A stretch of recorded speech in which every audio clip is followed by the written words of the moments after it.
Hello everyone, welcome back to my channel Poonam Aswal classes. तो आज हम जिस चैप्टर के क्वेश्चन आंसर करेंगे वो चैप्टर है डस्ट ऑफ स्नो। इसका फर्स्ट क्वेश्चन है, what is a dust of snow? What does the poet say has change his mood? How has a poet's mood change? Dust of snow क्या है? Poet क्यों कहता है कि उसका मूड बदल गया है? और पोइट का मूड कैसे बदल जाता है? Answer is a dust of snow means a fine particles of snow. A dust of snow क्या है? डस्ट ऑफ स्नो छोटे छोटे पार्टिकल्स है, किसके? स्नो के। This dust of snow change the poet mood. यही वो डस्ट ऑफ स्नो है जिसने पोइट का मूड चेंज कर दिया था। The poet mood change from that of dismay to Joy.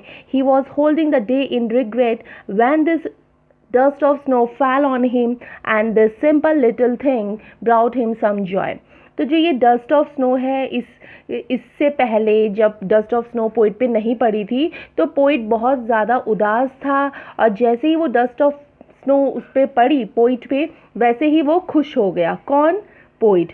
और दिन भर पोइट बस यही सोचता रहा, वो रिग्रेट करता रहा, और जैसे ही डस्ट ऑफ स्नो उस पर पड़ गई तो उस पर खुशी का ठिकाना नहीं रहा। किसका? पोइट का। Now second question is, how does frost present nature in this poem? The following question may help you to think of an answer.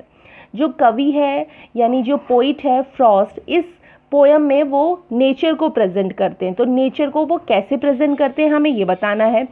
और निम्नलिखित क्वेश्चन मतलब क्वेश्चन 2 के बहुत से पार्ट होंगे, जैसे first part, second, third part, तो उन पार्ट के भी आंसर को हमें बताना है। तो उसका जो फर्स्ट पार्ट है, क्वेश्चन है, what are the birds that are usually named in poem?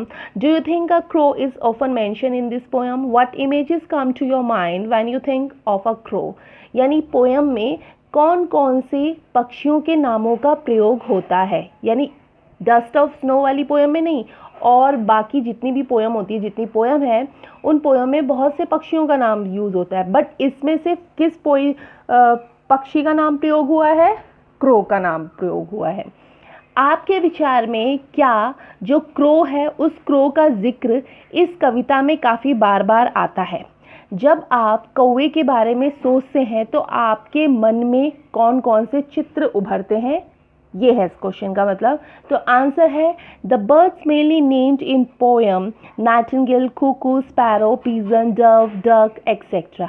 यानी जो पोएम होती है उस पोएम में बहुत सारे पक्षियों का नाम लिया जाता है, जैसे नाइटिंगेल यानी बुलबुल, कोयल, गौरैया, कबूतर, बतख, इन सब के बारे में पोएम में नाम लिया जाता है, बट इस पोएम में नहीं है। But crow is ऑफनली mention in this poem. But इस पोएम में सिर्फ किसका नाम लिया गया है? क्रो का नाम मेंशन किया गया है। If we think about any crow then our mind feel with sad and sorrow. अगर हमने इस पोएम में क्रो का नाम मेंशन किया है तो वो हमें क्या दर्शाता है? वो हमें ये दर्शाता है, सैड को दर्शाता है कि हमारे माइंड में क्या फील हो रहा है? सैड फील हो रहा है, सॉरो फील हो रहा है, मतलब दुख हो रहे हैं हम। इसलिए इस पोएम में सिर्फ किसको रिप्रेजेंट किया गया है? क्रो को रिप्रेजेंट किया गया है, क्रो का ही नाम लिया गया है, बाकी किसी भी पक्षियों के नाम नहीं लिए गए हैं। नाउ सेकेंड पार्ट है, again, what is hemlock tree? Why doesn't the poet write about a more beautiful tree such as maple or an oak or a pine? इस क्वेश्चन का ये मतलब है कि जो हेमलॉक ट्री है, हेमलॉक ट्री क्या होता है? पोएम में जो पोइट है वो और भी अधिक सुंदर सुंदर पेड़ों के, जैसे मैपल का, जैसे बर्ड का, बर्ड मतलब ओक का ट्री, पाइन मतलब देवदार के पेड़ के बारे में भी बता सकता था, पर उसने ये सिर्फ नहीं बताया। क्यों? तो आंसर है, a poisonous having white flower is a hemlock tree. तो जो पॉइजनस प्लांट होता है, जो जहरीला पौधा होता है, वो कौन सा पौधा होता है? हेमलॉक ट्री होता है। और वो कैसा दिखता है? वाइट कलर के उसमें फ्लावर्स होते हैं, तो उसको बोला जाता है hemlock tree. The poet must have some rough bitter experience that made him sad. That is why the poet doesn't write about a more beautiful tree such as maple or an oak or a pine. तो poet का जो experience था वो बहुत ही rough and bitter था, इसलिए, और वो इससे बहुत ज़्यादा दुखी भी था, इसीलिए पोइट ने इस पोएम में सिर्फ किसका जिक्र किया? हेमलॉक ट्री का जिक्र किया, बाकी किसी और पेड़ों के बारे में उन्होंने. The poet must have some rough bitter experience that made him sad. That is why the poet doesn't write about a more beautiful tree such as maple or an oak or a pine tree.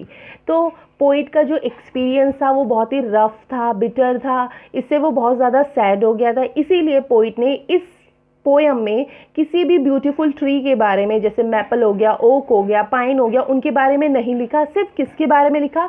Hemlock tree के बारे में लिखा. और student जो ये question है what is hemlock tree, ये very important है. ये क्वेश्चन पेपर में ज़रूर आता है, तो प्लीज़ आप इसको लर्न कर लीजिएगा. नेक्स्ट क्वेश्चन है What do the crow and hemlock represent, joy or sorrow? What does the dust of snow that the crow shakes of a hemlock tree stand for? जो क्रो है और जो hemlock tree है वो किसके प्रतीक होते हैं, यानी क्या रिप्रेजेंट करते हैं? जॉय को रिप्रेजेंट करते हैं या सॉरो को रिप्रेजेंट करते हैं? और इसका जो सेकंड पार्ट है उसका मतलब है जो स्नो की जो धूल होती है वो क्रो पे और हेमलॉक ट्री होता है उसके पेड़ को हिलाकर वो फेंकता है क्रो, तो वो किसका घोतक है? तो answer is the crow and hemlock represent sorrow. जो कौवा है और जो हेमलॉक ट्री है वो किसको रिप्रेजेंट कर रहा है? सॉरो को, उदास को रिप्रेजेंट कर रहा है. The dust of snow that the crow shakes of a hemlock tree stand for dry, cold, gloomy and winter. और जो ये dust of snow है, जब कौवा अपना जो स्नो है उसको वो झाड़ता है किस पे? हेमलॉक ट्री पे, तो वो किसका स्टैंड कर रहा होता है? ड्राई का स्टैंड, कोल्ड का एंड ग्लूमी का, यानी सूखा, सर्दी, उदास, इन सबको वो स्टैंड कर रहा है. तो we come to end this question answer. Thanking you watching this video, and if you like the video, do hit the like button, share this video for your friends. For more such a lesson, please subscribe to my channel Poonam Aswal Classes. Thank you.